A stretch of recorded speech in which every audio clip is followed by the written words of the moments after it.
সাধু সঙ্গে হরি কথা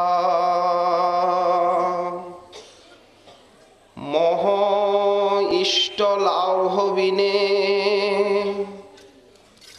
মদ কৃষ্ণ গুণগানে নিযুক্ত করিব যথা তথা।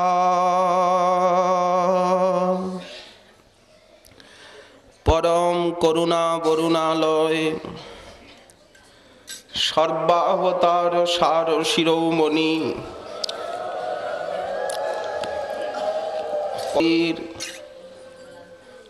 পরম অন্তরঙ্গ প্রিয় পার্ষদবর্য বিশ্ব বৈষ্ণব বরেণ্য চূড়ামণি প্রেম ভক্তির মহারাজ শ্রীল নরোত্তম দাস ঠাকুর মহাশয় তার শ্রী প্রেম ভক্তি চন্দ্রিকা নামক মহাগ্রন্থে সাধন ভক্তির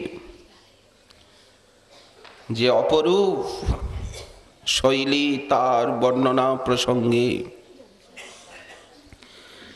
দুর্বার চিরশত্রু এই যে কাম ক্রোধ লোভ মোহ গৌড়ীয় বৈষ্ণব এইগুলির দ্বারা কিভাবে কৃষ্ণ ভজন করবেন তারই অপূর্ব প্রক্রিয়া উনি নবীন সাধকগণকে ভজন উৎসাহী যারা তাদেরকে মার্গদর্শন করাচ্ছেন। কৃষ্ণ সেবা কামার্পণে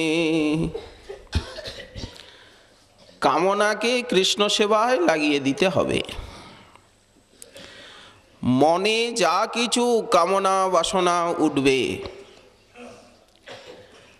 যেন শ্রী গুরু বৈষ্ণব এবং ভগবানের সেবার কামনাই অন্তরে জাগে, এদেরকে কেন্দ্র করে। তাহলে ওটি আর বন্ধন হবে না, ওই কামই একদিন প্রেমে রূপায়িত হবে। কি করে লোহা সোনা হয়ে গেল? ভক্তিরূপী পরশমণির স্পর্শে। এখানে কোনো যুক্তি তর্ক খাটে না। শাস্ত্র বললেন যা অচিন্ত বুদ্ধির অগম্য তাকে নিয়ে যুক্তি করা উচিত নয়। অচিন্তা খলু যে ভাবা নস্তাং তর্কে ন যোজয়েত। যদি তর্ক করাই নিষেধ তাহলে প্রতিপাদন কি করে হবে? বিচার করতে হবে। তো বললেন বিচার করুন, শাস্ত্রীয় বিচার হোক, সত্য বস্তুকে জানার জন্য বিচার হোক। কিছু শ্রেণীর মানব আছেন তারা শাস্ত্র কথা নিয়ে তোলপাড় করেন, কিন্তু সাধক নন, সাধনা করেন না, বা শাস্ত্রের সার রহস্য অন্যের কাছে প্রকাশ করে আনন্দ পান। তারা তাদৃশ প্রশংসনীয় নয়। কারণ শাস্ত্রের সকল বাণী সাধনার প্রেরণা দিচ্ছে। সাধনার দ্বারা অনুভব হবে সেই শাস্ত্রবাণীর সত্যতা। খালি খণ্ডন মণ্ডন শুষ্ক তর্ক নিতান্ত বর্জনীয়। কারণ কথা বলবার সময় কোথায়? সময় মেলে না, তারা কেন পাঁচাল পাড়তে যাবেন? সংখ্যা পূর্বক নাম গান নতিভি। কেউ যদি নিষ্ঠার সঙ্গে সংখ্যা নামটুকুই করেন তাহলে কি তার ব্যর্থ ভাষণের শুষ্ক তর্কের সময় আছে কি? নাম সংখ্যাই তো পূর্ণ করা যায় না। দেহদৈহিক কর্মচঞ্চল জীবন আমাদের, বাহ্য বিষয়ে আমরা এতই ব্যতিব্যস্ত, এতই বিভ্রান্ত কর্মকোলাহলে যে অন্তর্মুখ হওয়ার সময়ই মেলে না। যদি বা একটু বসা যায়, তখন সেই সমস্ত ব্যবহারিক সমস্যা মনে এসে উকিঝুঁকি মারতে থাকে। ফলত শাস্ত্র অধ্যয়ন তেমনি অভীষ্ট বস্তুর চিন্তন ভাগ্যে হয়ে ওঠে না, কলি করতে দেয় না।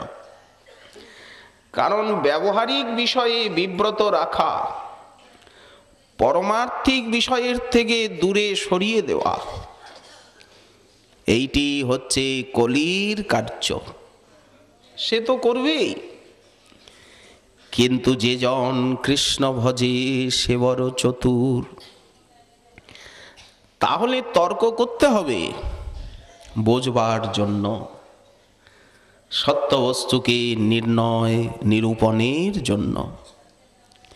শ্রীপাদ বলদেব বিদ্যাভূষণ তার সিদ্ধান্ত রত্নে বললেন, তর্ক অভ্যুপগম বেদান্তার্থ অনুগুণ অসৌ তর্ক ন নিবার্যতে। যা বেদান্তের তাৎপর্য নির্ণায়ক। হয়তো এই জায়গাটা বুঝতে পারছি না, কেন এই রকম কথা বলা হলো, সেইখানে তর্ক আসবে, কিন্তু উদ্দেশ্য হবে নির্ণয় করা। জানতে চাই প্রকৃত সত্যকে।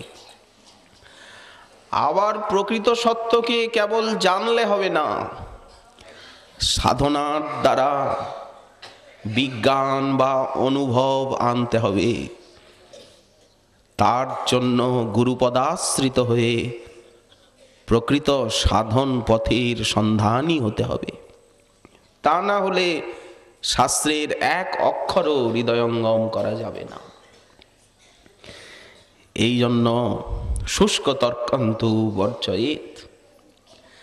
ঠাকুর মহাশয় যুক্তি দেখাচ্ছেন, ভক্তির অসমর্থ মহিমা প্রকাশ করছেন, যে আমাদের কাছে যা আছে ধার করতে হবে না, কর্জ নিতে হবে না। আমাদের কাছে যা আছে, এই দেহ, এই ইন্দ্রিয়, এই মন, এই বুদ্ধি, এই রিপুগুলো, এই দিয়েই কৃষ্ণ সেবা। বাইরের থেকে কিছু জোগাড় করতে হবে না।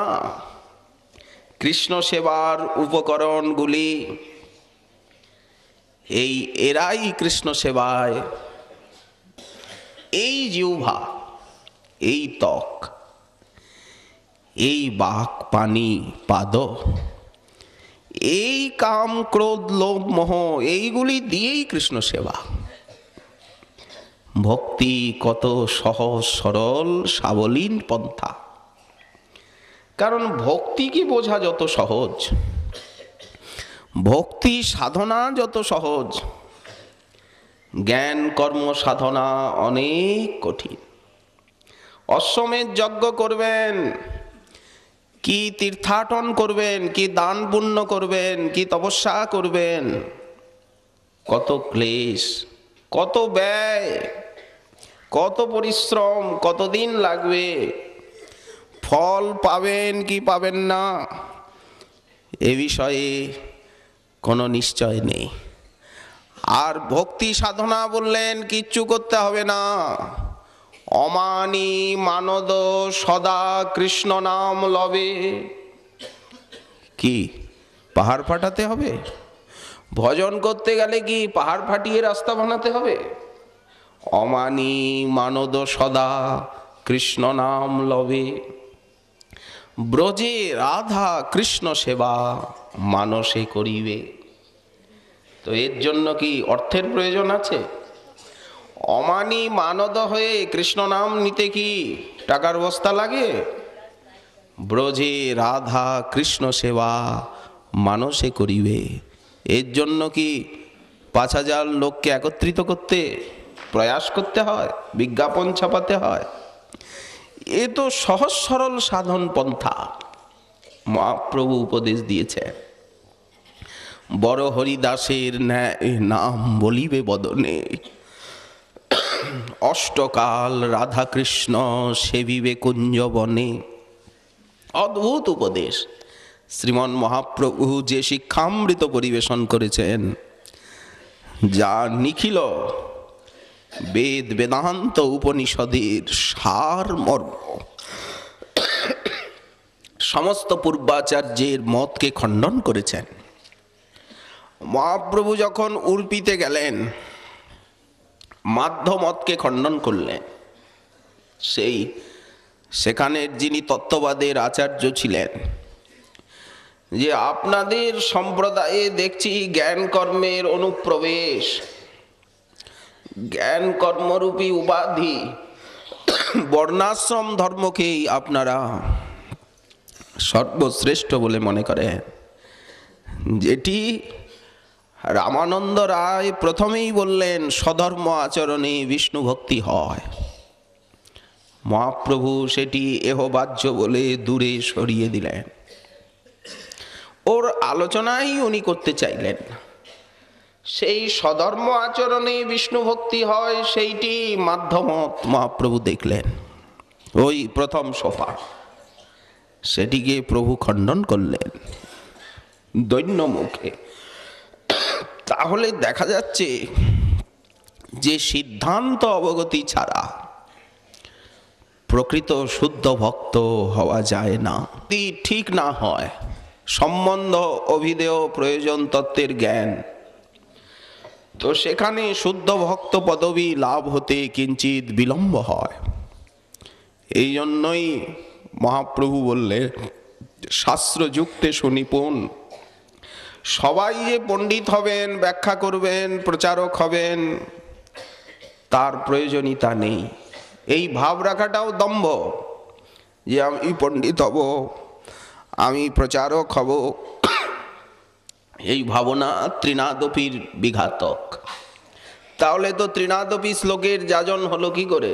এটা তো একটা দম্ভ হয়ে গেল। আমি এটা করব, আমি জীব উদ্ধার করব, আমি প্রচার করব। আরে বাবা, নিজেরই কোথায় তালের ঠিক নেই, কোথায় তালে বেতালে পা পড়ছে, কখন ঘুরলে পড়ব। তাহলে বলেন এইগুলি অধিকারীদের কাজ, যারা অধিকারী তারা করুন, কিন্তু আমি তো সর্বতোভাবে অনধিকারী। আমাকে তো ত্রিনাদপী শ্লোকের যাজন মুখে ভক্তি ভজন সাধু সঙ্গে অবগত হতে হবে, তবে তো শুদ্ধ ভক্ত পদবী লাভ হবে। যখন শুদ্ধ ভক্তি অন্তরে আসবেন, তখন আপনা আপনি কৃষ্ণ কৃপায় চিৎবল লাভ হবে, চিৎ শক্তি লাভ হবে, মায়া শক্তি পরাভূত হবে। তখন তো তিনি একটা জীবকে কৃষ্ণোন্মুখী করবার ক্ষমতা লাভ করবেন। চিৎবল না এলে হয়, ভক্তিবল না এলে তখন হয়ে যায় গায়ে মানে না আপনি মোরল। তো কাজে কাজেই দেখুন ঠাকুর মহাশয়ের কেমন সিদ্ধান্ত, হৃদয়ঙ্গম করাবার পরিপাটি। সিদ্ধান্ত না বুঝলে কোথায় যে অন্ধকার থেকে যাবে। শাস্ত্রযুক্তে সুনিপুণ। তাহলে গোস্বামী পাদগঞ্জে এই যে গ্রন্থাবলী রচনা করেছেন, ওনারা কি পাণ্ডিত্যের প্রকাশ করতে চান? না, এইগুলি না জানলে শুদ্ধ ভজন হবে না। ভজন রস আস্বাদনের নিমিত্ত, প্রেম ভক্তি পাওয়ার নিমিত্ত এই সমস্ত গ্রন্থ, লোককে ব্যাখ্যা করে শোনাবার জন্য নয়, পণ্ডিত হওয়ার জন্য নয়। এইগুলি হৃদয়ঙ্গম করে যাতে শুদ্ধ ভক্তিপথে চলবার ভাগ্য হয় মাদৃশ জীবের, এই জন্য শ্রবণ কীর্তন। প্রচার তো আনুষঙ্গিকভাবে আপনিই হবে, আপনিই প্রচার হবে। যদি শুদ্ধ ভক্তি কারো অন্তরে জাগ্রত হয়, তাকে যে দেখবে সেই ভক্ত হয়ে যাবে। তার দর্শনে, স্পর্শনে, আলাপনে ভক্তি শক্তির সঞ্চার হবে। কারণ ভক্তি সূর্যের মতো সপ্রকাশ, আলোকের মতো, যেমন আলোক গতিশীল, ঠিক ভক্তিও তেমনি যে আধারে আসে সে আধারে অবরুদ্ধ থাকেন না, সেই আধারের থেকে তিনি জীবান্তরে সংক্রমতে একটা আধারের থেকে আরেকটা আধারে যান, আরেকটা আধারের থেকে আরেকটা আধারে যান। এই প্রকার মহৎ কৃপাকে বাহন করে ভক্তি মহারানী এক হৃদয়ের থেকে আরেক হৃদয়ে গিয়ে উপস্থিত হন। এই ভক্তি প্রাপ্তির শৈলী। তাহলে এই যে দুর্বার কামনা, এই কামনা কৃষ্ণ সেবায় নিয়োজিত করতে হবে। শ্রীমদ্ ভাগবতে এর প্রমাণ আছে। তিনি নিজে উদ্ধবকে বলছেন, মদর্থে ধর্মকামার্থান আচরণ মদপাশ্রয় লভতে নিশ্চলাং ভক্তিম মজ্জুদ্ধব সনাতনে। যারা আমার নিমিত্ত ধর্ম, অর্থ, কাম এইগুলির আচরণ করে, এই ত্রিবর্গ, ভক্ত যে ব্যবসা বাণিজ্যাদি করছেন কেন? কৃষ্ণ সেবার নিমিত্ত। কারণ কৃষ্ণ সেবা করতে গেলে অর্থের প্রয়োজন আছে, তো সৎ উপায়ে অর্থ উপার্জন করতে হবে। অসৎ উপায়ে অর্জিত অর্থে কৃষ্ণ সেবা হয় না, কোনো শুভকর্মই হয় না। তাহলে আমাকে অর্থ উপার্জন করতে হবে, তার জন্য অর্থকারী বিদ্যা বা উপায় অবলম্বন করতে হবে। ভক্ত করছেন, মহাপ্রভুর যারা গৃহভক্ত তারা অর্থ উপার্জনের যার যে বর্ণানুরূপ ব্যবস্থা, যেমন মুকুন্দ তিনি চিকিৎসা করছেন, গৌড় দেশের বাদশাহের তিনি গৃহ চিকিৎসক, চিকিৎসাটা উনি ছাড়েননি, কারণ ওটা জীবিকা। মহাপ্রভু বললেন তুমি অর্থ উপার্জন করো, এই তোমার ভজন। আর রঘুনন্দন সে কৃষ্ণের সেবা করুক, তার কৃষ্ণ সেবা ছাড়া কিছু ভালো লাগে না। নরহরি তুমি আমার ভক্তদের সেবা করো, ভক্তদের সঙ্গে ইষ্টগোষ্ঠী আপ্যায়ন, এই তোমরা দুই ভাই আর এক ভ্রাতুষ্পুত্র, এই তিনই প্রভুর সেবক একান্ত। তিনকে প্রভু তিন সেবা দিলেন। এই দেখুন, তো আমার জন্য যারা অর্থ, এই অর্থ দিয়েই তো পরমার্থ ক্রয় করা যায়। শাস্ত্রে অর্থের নিন্দা আছে, কিন্তু অর্থ ছাড়া কোনো কাজ হবে? সব কাজে অর্থের প্রয়োজন। বলেন আমার সেবায় যদি অর্থ লেগে যায় তাহলে সেই অর্থ পরমার্থ প্রাপ্তির কারণ হয়ে থাকে, তা না হলে অর্থ ব্যর্থ হয়ে যায়।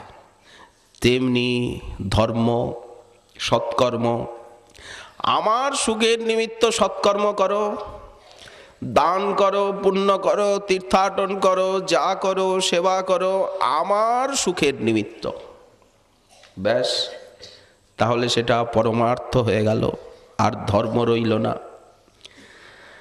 তেমনি কামনা, কামনা তো বন্ধন, কিন্তু আমার সেবার কামনা সতত অন্তরে পোষণ করো। সব সময় কি করে সেবা করব, কি করে সেবা করব প্রভুর, কি করে সেবা করব, এই সেবার চিন্তা দিনরাত ব্যাকুল করবে, পাগল করবে। কেন আমি সেবা করতে পারছি না, কেন আমার সেবার যোগ্যতা লাভ হচ্ছে না, কেন সেবার অধিকার লাভ হচ্ছে না? জীব তো সেবক তত্ত্ব, জীব তো সেব্য না। আমরা হয়তো নিজেকে সেব্য বলে মনে করি যে আমি একটা কিছু শান্তশিষ্ট লেজটা কি, জীব তো সেবক তত্ত্ব। তো জীবের স্বরূপটাই তো সেবক, দাস্যভাব। সেবকের কর্তব্য কি? সতত দাস্যভাবে বিভোর হওয়া। তাহলে সতত অন্তরে থাকবে দাস্যভাব। কেবল কি গুরুদেবের, কেবল বৈষ্ণবের, কেবল কি ভগবানের? না, কীট পতঙ্গ গুল্ম লতা, আমি সকলের দাস, আমি সকলের কৃপাকাঙ্ক্ষী, কারণ সকলের অন্তরে প্রভু বিরাজিত। এই হচ্ছে শুদ্ধ ভক্তি, এই হচ্ছে অমানি মানদ হওয়া। অমানি মানদ হইলে কীর্তনে অধিকার দিবে তুমি। যতক্ষণ অমানি মানদ না হওয়া যাচ্ছে ততক্ষণ হরিনাম সাধনা হবে না। ও দম্ভ, অমানি মানদ হইলে কীর্তনে অধিকার দিবে তুমি, তখন আমি কাঁদিয়া কাঁদিয়া তোমার চরণ প্রান্তে, তোমার পদপ্রান্তে লুটাবো ভূমি। এই দেখুন, তখন শুদ্ধ ভক্তির যে একটা স্বাদ, যে একটা বৈভব, তখন অন্তরে এসে উদিত হবে শুদ্ধ ভক্তির যে ঐশ্বর্য। ভক্তির কত শক্তি, ভগবান যে ভক্তির একান্ত অধীন। কৃষ্ণ সেবা কামার্পণে। আরো বলেছেন, মত কাম সনকই সাধু সর্বান মুঞ্চতিরিচ্ছয়ান। যখন দাসীপুত্র নারদ সেই দর্শন পেলেন অন্তরে, বাইরে নয়, অন্তর জগতে, সহসা অন্তর আধারে ভরে গেল, বারবার দেখতে চাইছেন। সহসা সেই নির্জন বনে দৈববাণী হলো, হে নিষ্পাপ বালক, তুমি এই জন্মে আমাকে আর দেখতে পাবে না। তাহলে যে তোমায় একবার দর্শন দিলাম কেন? না, আমার সেই দর্শনের যে আনন্দ, সেই মাধুর্যানুভূতি তোমাকে চাখাতে। মত কাম সনকই সাধু সর্বান মুঞ্চতিরিচ্ছয়ান। যখন সাধু মত কাম হয়ে যান, এই দেখুন এখানে একটা শব্দ আছে মত কাম। যখন মত কাম হন তখন সমস্ত রিচ্ছয়, রিচ্ছয় বলতে জাগতিক কামনা বাসনাকে সর্বান মুঞ্চতি, সব কিছু উনি ত্যাগ করেন।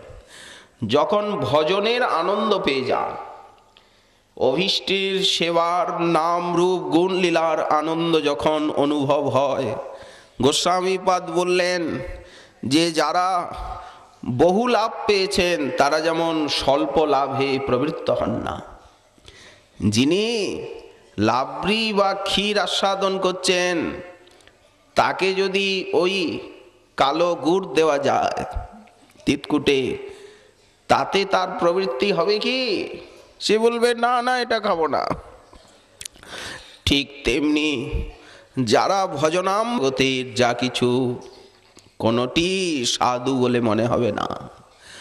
সর্বান মুঞ্চতিরিচ্ছয়ান। যদি সূর্য উদিত হয় তাহলে প্রদীপের কি প্রয়োজন থাকে? প্রদীপ এতক্ষণ আলো দেখাচ্ছিল, ঠিক আছে, সূর্যোদয় হয়নি।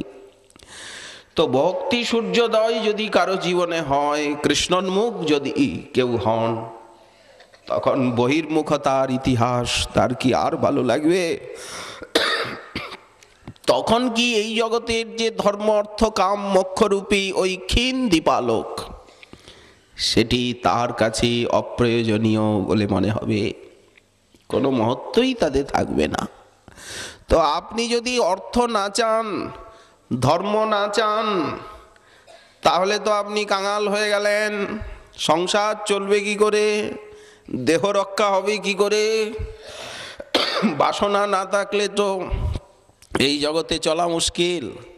বললেন শতধা সহস্রধা পূর্ণ হবে, না চাইলে আরো বেশি পাওয়া যায়। বিধাতা নির্মিত প্রারব্ধে যা আছে তা তো আপনিই মিলবে, আর না চাইলে আরো বেশি করে মিলবে। যারা অর্থ চান না, লোকে তাদের কাছে অর্থের পাজা নিয়ে আসে, তাড়ালেও মানে না। এই দেখুন, যারা সম্মান চান না, তাদেরকে লোকে হৃদয়ে স্থান দেয়, হৃদয়ের শ্রেষ্ঠ আসনে। এত শ্রদ্ধা তারা নিজ জনকেও করে না। যারা ধর্মের নিমিত্ত লালায়িত নয়, পরম ধর্মকে আশ্রয় করেছেন, নিখিল ধর্ম তাদের পিছনে পিছনে ছোটে। কারণ ধর্ম মদ ভক্তিকৃত। কাকে প্রকৃত ধর্ম বলে? উদ্ধবকে ভগবান বলছেন মদ ভক্তিকৃত। আমার চরণার বৃন্দে ভক্তি করাই তো প্রকৃত ধর্ম। শ্রীমদ্ রঘুনাথ দাস গোস্বামী চরণ বললেন, তুমি ধর্মের কথাও শুনতে যেও না, অধর্মের কথাও তোমার কোনো প্রয়োজন নেই। না ধর্মং ন ধর্মং শ্রুতিগণ নিরুক্তং কিল কুরু, ব্রজে রাধা কৃষ্ণ পরিচর্যায়াম ইহতনু। সর্বদা তুমি ব্রজে রাধা কৃষ্ণের পরিচর্যা করো। কি হও না, তোমার ধর্ম নিয়ে মাথা ব্যথার প্রয়োজন আছে, না তোমার অধর্ম নিয়ে চর্চার প্রয়োজন আছে। ঠাকুর মহাশয় বললেন, পাপে না করি মন, অধম সে পাপীজন, তারে মুই দূরে পরিহরি। পুণ্য যে সুখের ধাম, তার না লইও নাম, পুণ্য মুক্তি দুই পরিহরি। তাহলে কি করতে হবে?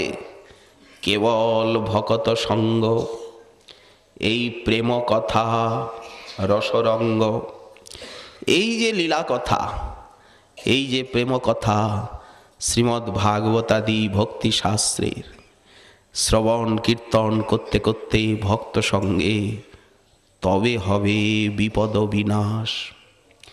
তবে তো বিপদের বিনাশ হবে।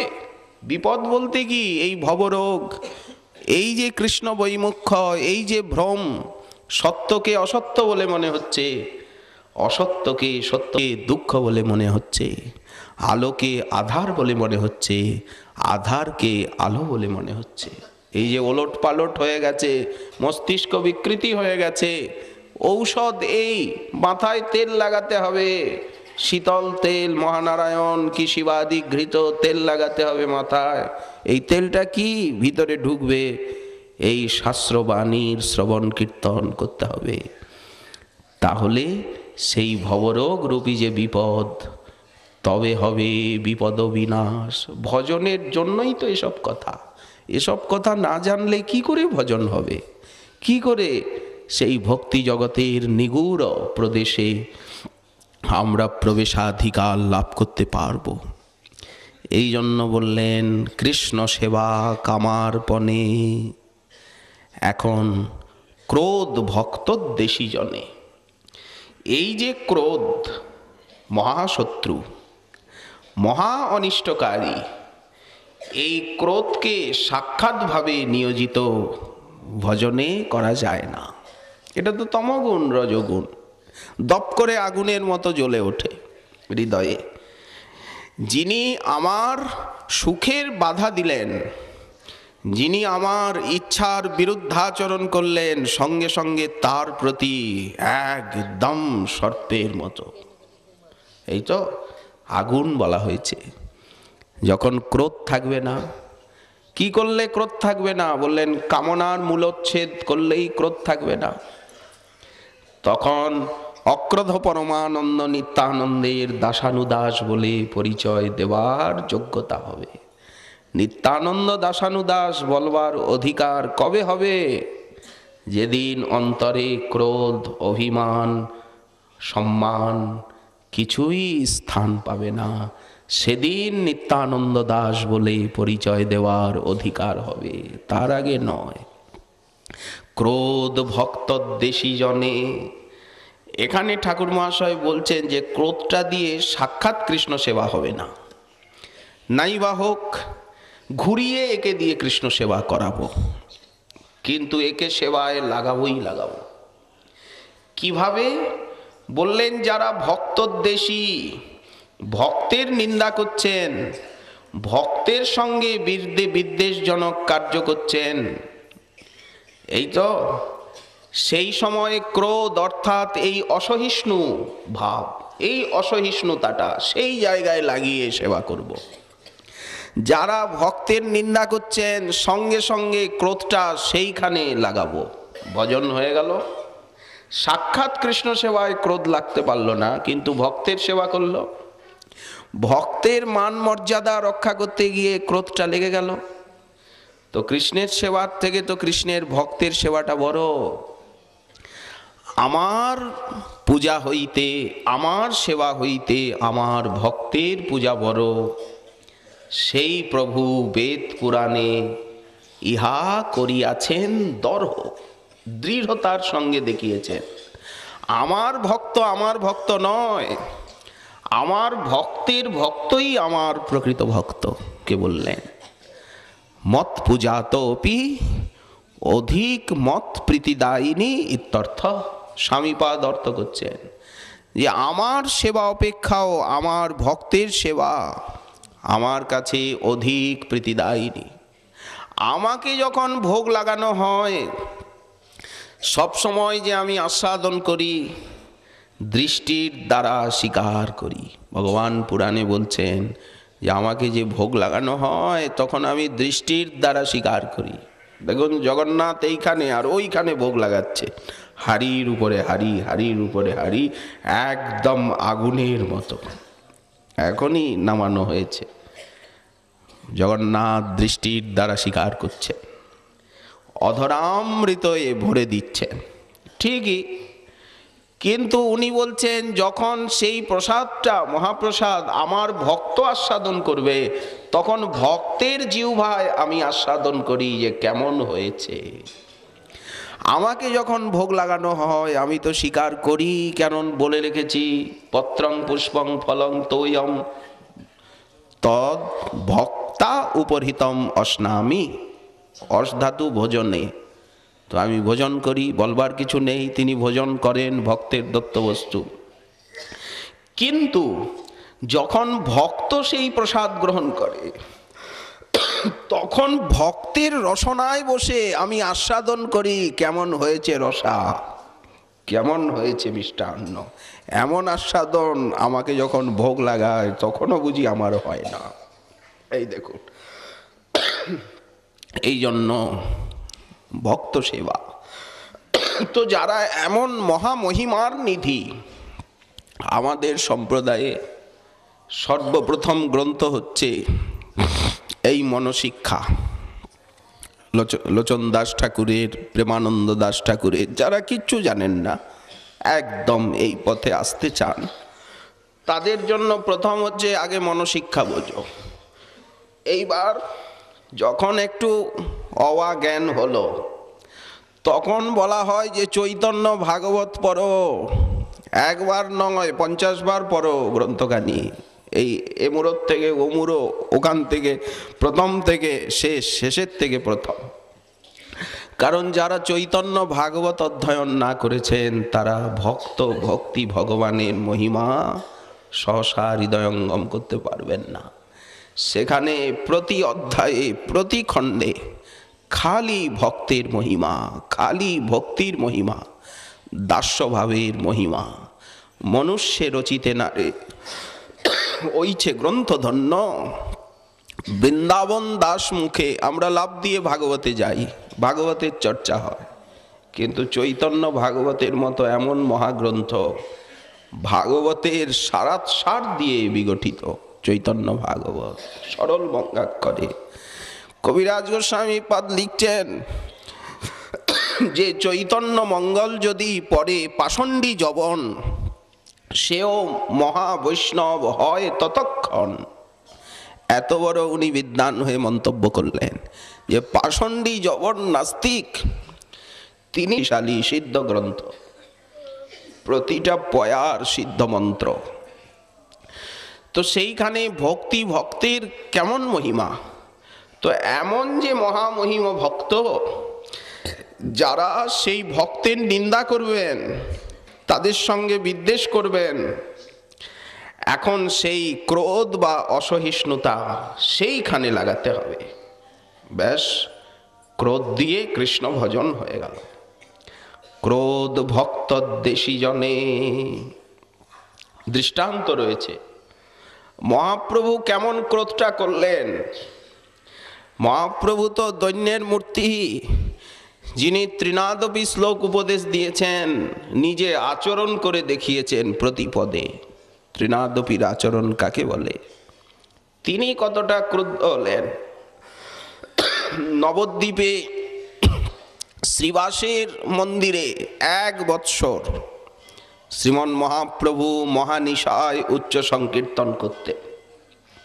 পাষণ্ডীদের গাত্রদাহ, তারা সংকীর্তন শুনতে পারে না, বিশেষত রাত্রিবেলায় গাত্র জ্বালা, আমরা ঘুমোতে পারি না এই শ্রীবাসের জন্য। শুনিয়া বাসন্ডী বলে হইল প্রমাদ, এই ব্রাহ্মণ করিবে গ্রামের উৎসাদ, এর ঘদ্দর ভেঙে গঙ্গায় ভাসিয়ে দাও। শ্রীবাস বামুন সারা নদীয়ার সর্বনাশ করবে। কাজীর কাছে গিয়ে তারা লাগানি বাদানি করছে। করলো কিনা? ভব্য সভ্য লোক, এরা সাধারণ লোক নয়, সব সমাজপতি।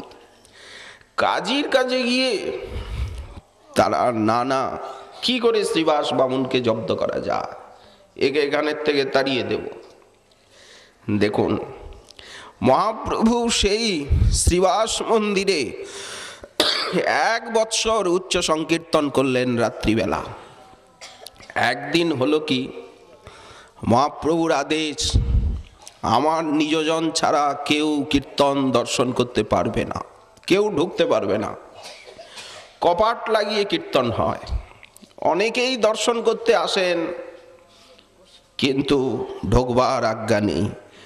এমনকি শ্রীবাসের শাশুড়ি সেই দিন লুকিয়েছিল, মালিনীর মাতা। মহাপ্রভু নৃত্য করতে করতে বললেন, আনন্দ পাচ্ছি না কেন? কেউ বহিরঙ্গ লোক এইখানে আছে বুঝি? না প্রভু, কেউ নেই। ধান রাখবার জন্য সেই বড় বড় পাত্র হয় না বাঁশের, তার ভিতরে শ্রীবাসের শাশুড়ি ঢুকে বসে আছে, কে জানে। শেষে তাকে বিতাড়িত করা হলো। প্রভু বললেন, এইবার আনন্দ পাচ্ছি। হ্যাঁ, তো দেখুন কি রহস্য এর ভিতরে নিহিত আছে। একদিন এক ব্রাহ্মণ সারা জীবন উনি খালি দুগ্ধ পান করেন, দুধ ছাড়া কিছু নেয়নি না। আকুমার ব্রহ্মচারী, গঙ্গা তটে বাস করেন, তেমনি সহজ সরল বিপ্র। কীর্তন, আহা, এমন রূপের মানুষ, যখন উনি নাচেন সেজে গুজে, দেখতে কত সুন্দর লাগে। আমি একটু কীর্তন দেখব। শ্রীবাস বললেন, আপনাকে তো আমি আজন্ম চিনি, আপনার মতো ব্যক্তি কীর্তন দর্শন করবে না তো কে করবে? অথচ মহাপ্রভুর আজ্ঞা নেই। বললেন, ঠিক আছে, লুকিয়ে থাকবেন। সেই দিনও প্রভু নৃত্য করতে করতে বললেন, কেন আনন্দ পাচ্ছি না? কেউ হয়তো লুকিয়ে আছে। বারবার বলাতে শ্রীবাস বললেন, প্রভু এক পয় পানকারী বিপ্র তপস্বী আজন্ম নদিয়াবাসী, তিনি একটু লুকিয়া। আপনার সঙ্গে সঙ্গে প্রভু রেগে গেছেন, পয় পান করলে আমাকে পাওয়া যায় ভক্তি ছাড়া? এই দেখুন, তপস্যার অনাদর করছে। যদি বনে থাকলেই শ্রীহরিকে মেলে, তো বাঘ সিংহগুলোও তো বনে থাকে, গভীর জঙ্গলে। যদি পাহাড়ের গুহাতে থাকলেই ভগবানকে পাওয়া যায়, তো সাপ ভালুক এরাও তো পাহাড়ের গুহায় গিয়ে নিবাস করে। না খেলেই যদি ভগবানকে পাওয়া যায়, সাপ ব্যাঙগুলো 6 মাস খাই না, তো তারা ভগবানকে পাবে কি? যদি ঘুরলেই ভগবানকে মেলে, তো গরুগুলি দিনরাত ঘুরে ঘুরে বেড়াচ্ছে। ওই জন্য গচ্ছতি ইতি গৌ, গো শব্দের ব্যুৎপত্তি গম ধাতুর থেকে, গমের ওচ, ঘুরে বেড়ায়, এই জন্য গচ্ছতি ইতি গৌ। তাহলে গরুগুলি যে ঘুরলো সারাদিন, ওরাই পাবে। ফল খেলেই যদি পাওয়া যায়, তো পাখিগুলি, বানরগুলি ফলভুক, ওরা পাক। যদি স্নান করলেই পাওয়া যায়, জলের মধ্যে মিনগুলো, গঙ্গায় মাছ দিনরাত ডুবে আছে, পাক। বললেন না, সদ্ভাব সিদ্ধিং বিনা, সদ্ভাব ব্যতীত। এই সদ্ভাবটা কি? এই যে সেব্য সেবক ভাব, সাধনা, এছাড়া শ্রীহরিকে পাওয়ার উপায় নেই। সেই ব্রাহ্মণ, তিনি নিরভিমানী। তিনি যখন ভয় পেয়ে বেরিয়ে যাচ্ছেন, মহাপ্রভু তাকে আহ্বান করে কৃপা করলেন, প্রেম দিলেন। কারণ এত বড় উত্তম আধার নদিয়াবাসী। তেমনি দেখুন, একদিন সেই নদিয়ারই এক ব্রাহ্মণ, তার নাম হচ্ছে চাপাল গোপাল, শ্রীবাসকে প্রায়ই বলেন যে আমি একটু ভিতরে ঢুকবো, কীরকম তোমাদের নাচ গান হয় একটু দেখব। কিন্তু শ্রীবাস অনুমতি দেন না। জানেন কপাট দিয়া কীর্তন করে পরম আবেশে, পাষণ্ডী হাসিতে আইসে না পায় প্রবেশে। কেন প্রভু কপাট দিয়ে করেন কীর্তন? পাষণ্ডী তারা এইসব নাচ গান দেখে হাসতে আসে, হাসবে, অপরাধ হবে ভক্তি স্থানে। এই জন্য তাদেরকে বাঁচাতে প্রভু কপাট দিয়ে কীর্তন করে। এখন সেই চাপাল গোপাল পাষণ্ডী প্রধান তিহত দুর্মুখ বাচাল। কবিরাজ গোসাইপাদ বলছেন সেই চাপাল গোপাল পাষণ্ডী। ব্রাহ্মণ কি পাষণ্ডী হয়? বললেন হ্যাঁ পাষণ্ডী। সবাই কি আর কৃষ্ণ ভক্ত নাকি?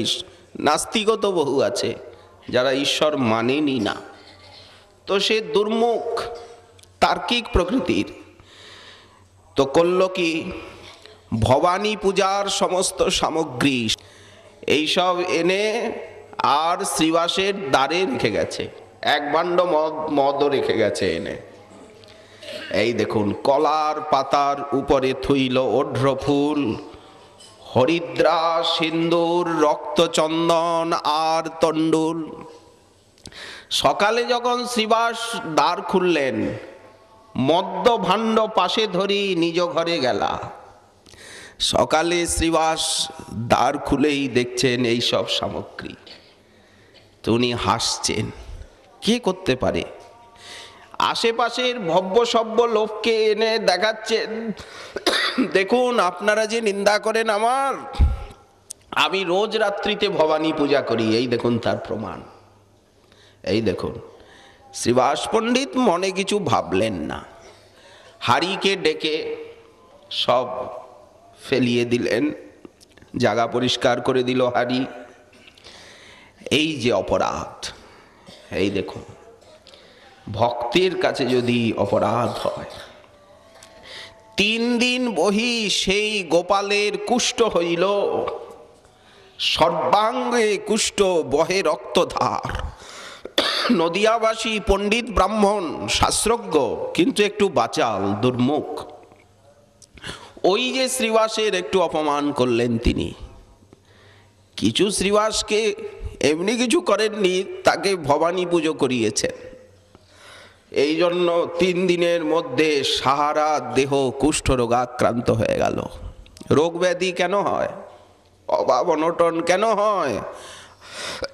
আপদ বিপদ কেন হয়? বৈষ্ণব অপরাধে, গুরুচরণে অপরাধে। কারণ ভক্তি জগতে এসে সাধন ভজন করতে করতে যে মস্তিষ্ক বিকৃত হয়ে যায়, যে মাদৃশ জীব অন্যদিকে হাঁটা দিল, এই যে রোগ ব্যাধি, কাম ক্রোধ লোভ মোহ দুর্বাসনা এসে ঘিরে ধরল, এর কারণ কি? আগে তো ভালোই ছিলাম, শ্রদ্ধা ভক্তি ঠিকই ছিল, দিন দিন যে উল্টো পথে চলেছি। এর কারণ হচ্ছে নাই গুরুচরণে অপরাধ হয়ে গেছে, নাই অধিকারী বৈষ্ণবের কাছে অপরাধ হয়ে গেছে। কোথায় যে হয়ে গেছে কি করে জানবো? ভক্তি মহারানী প্রসন্ন হয়ে জানিয়ে দেবেন যে অমুকের কাছে অপরাধ হয়েছে। এটা কাকে জানাবেন? যদি আমি নিষ্কপট হয়ে শ্রী হরি নামের আশ্রয় নিই, তখন নাম প্রভুই জানিয়ে দেবেন, ভক্তি মহারানী জানিয়ে দেবেন যে কোথায় অপরাধ হয়েছে, কেন। তো কুষ্ঠ সর্বাঙ্গে বেরিল কীট, কাটে নিরন্তর। কুষ্ঠে ক্রীড়া হয়ে গেল, অসহ্য বেদনায় বিপ্র জলয়ে অন্তর। বাড়ির লোকেরা বের করে দিল। সেকালের দিনে কুষ্ঠ রোগের চিকিৎসা ছিল না, আজ যেমন চিকিৎসার আবিষ্কার হয়েছে। বাড়ির লোকেরা বের করে দিল, ওই গঙ্গার ঘাটে একটা গাছতলায় থাকেন, আর সেইখানেই যদি কেউ কিছু দেয় দয়া করে, ওই পড়ে থাকেন, অসহ্য বেদনায় ছটফট করে। একদিন মহাপ্রভু ঘুরতে ঘুরতে সেই গঙ্গার ঘাটেই গেছেন। দেখা মাত্র বলছে যে গ্রামের সম্বন্ধে আমি তোমার মামা হই। নিমাই পণ্ডিত গ্রাম্য সম্বন্ধে, জগন্নাথ মিশ্র নীলাম্বর চক্রবর্তীর সম্বন্ধে আমি তোমার মাতুল হই। ভাগ্নে, দেখুন গৌরহরিকে সম্বোধন করছেন, ভাগ্নে মুই কুষ্ঠ ব্যাধিতে হইয়াছি ব্যাকুল। তো ভাগ্নে তুমি একটা উপায় করো। মহাপ্রভু রেগে গেলেন তাকে দেখেই, সর্বজীব উদ্ধারিতে তোমার অবতার। এই দেখুন, নিশ্চয়ই তাহলে উনি মহাপ্রভুর তত্ত্ব কিছু অনুভব করেছেন এখন এই অবস্থায়, তা না হলে ওনার মুখ দিয়ে কি করে বেরোলো যে সর্বজীব নিস্তারিতে তোমার অবতার। মুই বড় দুঃখী, আমি দুঃখী নদিয়াবাসী, তুমি করো মোরে তো উদ্ধার। প্রভু কি বলছেন শুনি। মহাপ্রভু হইলা ক্রোধমন, ক্রোধাবেশে কহে তারে তর্জন গর্জন, তর্জন বচন। প্রভু রেগে গেলেন, তর্জন গর্জন করছেন। ওই বৃদ্ধ ব্রাহ্মণ নদিয়াবাসী আর ভাগ্নে বলে সম্বোধন করছে। প্রভু বললেন, আরে আরে পাপী ভক্তদ্বেষী, তোরে না উদ্ধারিমু, কোটি জন্ম এই মতো ক্রীড়ায় খাওয়াইমু। দেখুন ভক্তদ্বেষ কিরকম। এই যে ঠাকুর মহাশয় বলছেন ক্রোধ ভক্তদ্বেষী জনে, তো ভক্তদ্বেষীর উপরে ভগবানেরই এত ক্রোধ। আর আমরা যদি ভক্তদ্বেষীর সঙ্গ করি, ভক্তদ্বেষীকে প্রশ্রয় দিই, তাহলে ভক্তি মহারানী তো আমাদেরকে দেখে ভয়ে পালাবেন, যে না জানি বাবা এর কাছে গেলে কি হবে, কোটি জন্ম তোকে এই প্রকার ক্রীড়ায় খাওয়াবো। শ্রীবাসেরে করাইলি তুই ভবানী পূজন, আমার প্রিয় ভক্ত, কোটি জন্মে তোর হবে রৌরবে পতন। কেমন শিক্ষা! পাষণ্ডী সংহারিতে মোর এই অবতার। আমি বিশ্বম্বর, আমি এসেছি পাষণ্ডীকে সংহার করতে।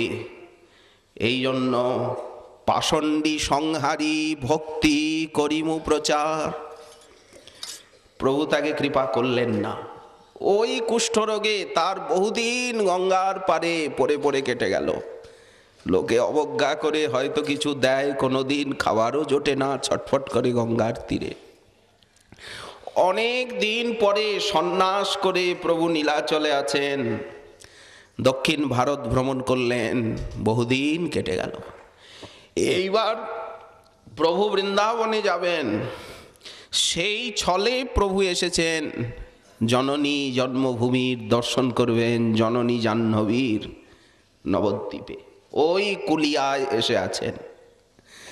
সেই সময় সেই চাপাল গোপাল অনেক কষ্টে চলতে পারে না, কোনো মতে লোকের সহায়তায় প্রভুর কাছে গিয়ে উপস্থিত।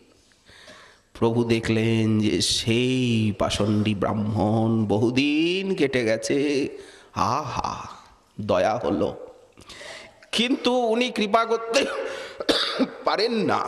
দয়া হলে কি হবে? ভগবান ভক্তদ্রোহীকে দয়া করতে পারেন না। সে কি করুণা সাগরের তরঙ্গ সেইখানে স্তব্ধ হয়ে যায়। যে করুণা সাগর প্রেমামৃতে বিশ্বকে ভাসাবেন, তার করুণা তরঙ্গ থেমে গেল, স্তব্ধ, আগে এগোবে না। প্রভু তখন বললেন, শ্রীবাস পণ্ডিত স্থানে তোমার হইয়াছে অপরাধ, তাহা যাহ তেহ যদি করয়ে প্রসাদ। শ্রীবাসের কাছে অপরাধ হয়েছে, শ্রীবাস যদি তোমার উপরে প্রসন্ন হয়, তবে তোর হবে এই পাপ বিমোচন। যদি পুনঃ ওইছে তুমি না করো আচরণ, খালি যে শ্রীবাসের কাছে ক্ষমা চাইলে দুদিন পরে আবার কোনো ভক্তের নিন্দা করবে, দেশ করবে, তাহলে কিন্তু আবার ওই কুষ্ঠ এসে তোমায় ধরবে, সারা জীবন ভোগ করো। এক তো তুমি প্রথমে শ্রীবাসের কাছে গিয়ে ক্ষমা চাও, আত্মনিবেদন করো, আর প্রতিজ্ঞা করো যে জীবনে আর কোনো দিন ভক্ত বৈষ্ণবের নিন্দা করব না, দেশ করব না, দ্রোহ করব না, তবে তোমার নিস্তার হবে। এই কথা প্রভু জগাই মাধাইকেও বলেছিলেন। তখন জগাই মাধাই বলল, আর না রে বাপ, যা পাপ আমরা করেছি বাপ আর না, আর করব না। প্রভু বললেন, ঠিক আছে। এই দেখুন ক্রোধ ভক্তদ্বেষী জনে শ্রীবাসের কাছে গেল। শ্রীবাস ক্ষমা করলেন। করুণার মূর্তি না, গৌর হতে অধিক দয়াল, গৌরাঙ্গের ভক্ত যারা। শ্রীবাস বললেন, পুরুষোত্তম পদাশ্রয় কর গিয়া ঘরে। দ্বাদশ গোপালের ভিতরে একতম হচ্ছেন পুরুষোত্তম। যাও পুরুষোত্তমের আশ্রয় করো, তার কাছের থেকে দীক্ষা শিক্ষা নাও। বৈষ্ণব নিন্দনে তোমার এতেক দুর্গতি, বৈষ্ণব বন্দনা করি শুদ্ধ করো মতি। সেই চাপাল গোপালী দীক্ষা শিক্ষা নিয়ে শুদ্ধ ভক্ত যখন হলেন, দীক্ষা শিক্ষা না নিলে, নিরপরাধে ভজন না করলে তো তাকে শুদ্ধ বৈষ্ণব বলা যায় না, বৈষ্ণবের প্রায়। এই তখন ওনার নাম হলো দেবকীনন্দন দাস, যিনি বৈষ্ণব বন্দনা রচনা করেছেন। বৈষ্ণব বন্দনার জন্য আমি বহু দেশ পরিভ্রমণ করেছি। যার যার পাদপদ্ম দেখিনু নয়নে, যার যার নাম শুনিনু শ্রবণে, সকলের দর্শন পাইনি, তাদের নাম মালা গেথে এই বৈষ্ণব বন্দনা। দেখুন, আজ গুরু কৃপায়, শ্রীবাসীর কৃপায় বৈষ্ণবের মহিমা ওনার অনুভূতিতে এসেছে। তাই যে ব্রাহ্মণকে পর্যন্ত গণ্য করতেন না, এতটা দাম্ভিক পাষণ্ডী, তিনি লিখেছেন, যত যত হীন জাতি উদ্ভবে বৈষ্ণব, সবারে বন্দিব সবে জগত দুর্লভ। জাতির বিচার নাই বৈষ্ণব বন্দনে, দেবতা অসুর ঋষি সকলই সমানে। প্রভাতে উঠিয়া করে বৈষ্ণব বন্দনা, কোনো কালে নাহি পায় কোনোই যাতনা। দেবের দুর্লভ সেই প্রেম ভক্তি লভে। অদ্ভুত সেই বৈষ্ণব বন্দনার আগে এবং পাছে। এই দেখুন কিরকম জীবনটা বদলে গেল। ক্রোধ ভক্তদ্বেষী জনে, ভক্তদ্বেষীর প্রতি যদি ভগবানই এতটা ক্রুদ্ধ হন, আদর্শ উনি আচরণ করে দেখাচ্ছেন মহাপ্রভু। কারণ ভক্তির অসময় অবতার। নিজের মাকে ছাড়লেন না। যে শচী দেবী, তিনি সাক্ষাৎ মূর্তিমতী ভক্তি, যে বলবে আই, তার আর কোনো দুঃখ নাই। সেই শচী মায়ের পর্যন্ত উনি বৈষ্ণব অপরাধ স্বীকার করলেন। মাকে পর্যন্ত ক্ষমা চাইতে হলো অদ্বৈত প্রভুর কাছে। যখন মহাপ্রকাশ সকলকে ডেকে ডেকে প্রেম দিচ্ছেন, শচী মাকে দিচ্ছেন না কেন? বললেন না, তাকে দেব না। সে কি? যার গর্ভে তুমি জন্ম নিয়েছ, যার কৃপায় তোমার ভক্তি, সেই জগজ্জননী দেবী শচী ঠাকুরানী মূর্তিমতী বিষ্ণু ভক্তি, তাকে তুমি প্রেম দেবে না? প্রভু বললেন না, নারার কাছে অপরাধ আছে মায়ের। নারার কাছে? অদ্বৈত আচার্য প্রভু কেঁদে আকুল, আমার কাছে জগজ্জননীর কি অপরাধ হতে পারে? প্রভু বললেন, আমি তো জানি কি অপরাধ। যখন দাদা বিশ্বরূপ সন্ন্যাস নিয়ে চলে গেল, সেটা খুলে বললেন না, শচী দেবী বুঝতে পারলেন। যখন বিশ্বরূপ সন্ন্যাস নিয়ে চলে গেল, এত দুঃখ, এত বেদনা, নিমাই বালক। তখন শচী দেবী মনে মনে ভেবেছিলেন যে বিশ্বরূপ মতিচ্ছন্ন কেন হলো, কেন সন্ন্যাস নিল? ওই অদ্বৈত আচার্যের সঙ্গগুণে দিন রাত অদ্বৈতের সভায় টলে পড়ে থাকত। এরপরে যখন মহাপ্রভু গয়ার থেকে এলেন, অদ্বৈত আচার্যের সঙ্গে মেলামেশা আরম্ভ করলেন উন্মত্ত প্রায় ভক্তিরসে। তখন শচী ঠাকুরানী মনে মনে ভাবলেন, কাকে যেন বলেই ছিলেন, কি মনে মনেই নিজে নিজেই বলেছেন, চন্দ্র সম এক পুত্র বাহির করিয়া। এক পুত্রকে তো উনি সন্ন্যাসী বানিয়েই দিলেন। দুঃখিনী আমি, আমার দুঃখটা বুঝলেন না। এই পুত্রকেও এখন উনি পাগল করবেন, কারণ ওনার সঙ্গে ছেলে আমার পাগল হলো। এই এতটুকু ভাবনা। কে বলে অদ্বৈত? দ্বৈত এবারও গোসাই। সকলে ওনাকে অদ্বৈত বলে, উনি সবার কাছে ভালো অদ্বৈত, কিন্তু দুঃখিনীর দুঃখটা বুঝলেন না। দুই ছেলেই আমার পাগল হলো। এই এক তো সন্ন্যাস নিয়ে গেল, আর এও উন্মত্ত হলো। এই এই ভাবনাটুকুর জন্য নাকি অদ্বৈত প্রভুর এই দেখুন মায়ের প্রেম লাভে বাদ। অদ্বৈত আচার্য কেঁদে আকুল। প্রভু বলেন কি এ কি হতে পারে? কত সূক্ষ্মাতি সূক্ষ্ম বিচার করেছেন প্রভু। ক্রোধ ভক্ত দেশী জনে, কত কত দৃষ্টান্ত আছে এ প্রসঙ্গে। শ্রী শ্রীমান মহাপ্রভুর কৃপা হলে আগামীকাল আবার রইল এ বিষয়ে আস্বাদনের আকাঙ্ক্ষা। আজ আমাদের প্রেম ভক্তি চন্দ্রিকা কথার এইখানে দেওয়া হলো বিশ্রাম।